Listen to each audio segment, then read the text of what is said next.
Tuloy-tuloy pa din tayo sa usapang keychain, mga mahal kong ka-eme.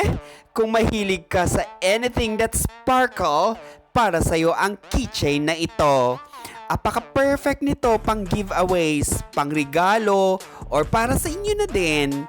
Meron akong 3 kulay na pagpipilian. May silver, may pink, rhinestone, at white rhinestone.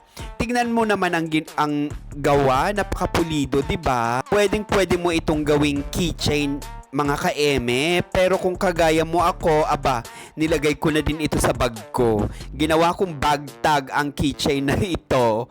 Ang kagandahan nito, mga ka-eme, dating 320 pesos ito, pero dahil feeling generous ni seller at gusto niyang ma-experience mo din ang kagandahan nito, pak na pak, swak na swak, 97 na lang.